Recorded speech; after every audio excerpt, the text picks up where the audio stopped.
If you guessed that the title of this video was a bit sarcastic, you'd be correct.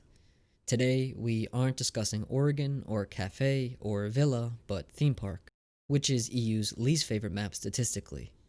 Over the course of the last two stages of EUL, excluding the mini-major, we've seen 89 maps played, Theme Park being just 4 of those. The first thing most people would say at this point is why?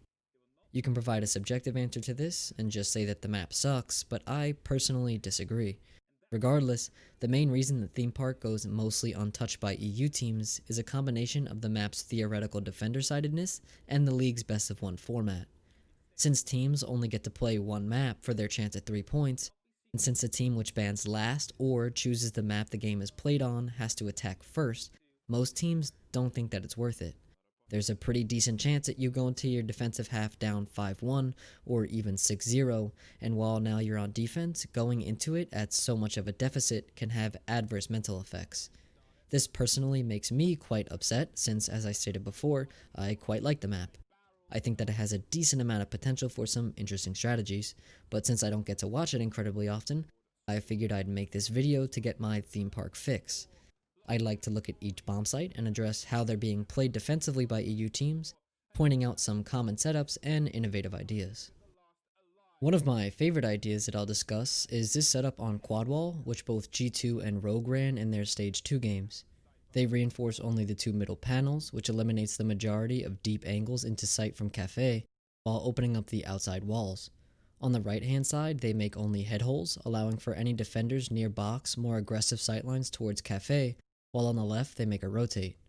What this does is allow defenders to rotate in and out of sight towards Cafe and top arcade, asserting pressure on both of these positions from relative safety. This makes attackers pushing this side of the map even more uncomfortable than they normally are. Rogue chose to extend into Office as well, playing Wildmine behind a shield and stacking ADS to make him as difficult to deal with as possible. This is a setup which I've seen played many times for both bunk day holds and initiation holds. Clearing this player can be a real pain since it requires tons of utility and manpower, while a player on top yellow, something which this setup is normally coupled with, can deal a lot of damage even after that utility is used. Secret adopt a similar idea on quad wall, but elect to choose Mira, placing one here and one on the top yellow wall facing Office. The latter is a bit more interesting to me as they couple it with these long sightlines that make taking the east side of the map an absolute terror. I get big Tempera on coastline vibes from this setup, which will always pique my interest. Speaking of Tempera, they had perhaps the most interesting hold when defending Initiation Office.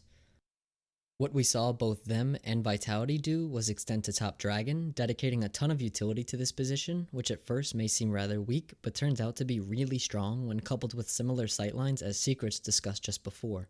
A player here is able to play 90-degree angles onto Dragon Window and swing Cash Door quite aggressively while within relative safety and with quite a bit of space to move about. Unfortunately, we didn't see Temper get to show this position off, but Fabian did a decent job of showing us how annoying it can be to deal with. Most of the throne holds were pretty straightforward, with all the site walls reinforced and a loose roam dedicated to the top floor, but both Vitality and Secret showed an interesting variation where they extended through barrels to Drug Lab. This detracted from a top floor roam obviously, but allowed for them to control more of the map horizontally, making a split take between maintenance and barrels pretty troublesome to execute. While they didn't get a chance to really show the strength of this since both teams neglected to make an attempt on barrels, I feel that this could be quite strong and force attackers into a purely maintenance or yellow take. The last site we need to take a look at is the one which is arguably most interesting on the map, Drug Lab. Unfortunately, we only got to see G2 and Temper defend this site, both employing a fairly similar idea of extending both vertically and horizontally into Throne. G2 choose to cater their top floor hold to a Cafe push, allowing Citizen on smoke to be pesky behind his shield in this area, while Tempera focused mainly on preventing an east side push, putting Goyo's shields in waiting and having both him and Valkyrie focus this way. Both ideas proved pretty successful, since after the top floor was cleared, a player still left in Throne always seemed to make his mark in the late round. I think that in general, Theme Park gets a lot more hate than it actually should. I know that this video was dedicated towards looking at only the defenses that we've seen employed here, but I'd like to make an additional video discussing attacks and how they can be improved in order to tip the scale away from defenders.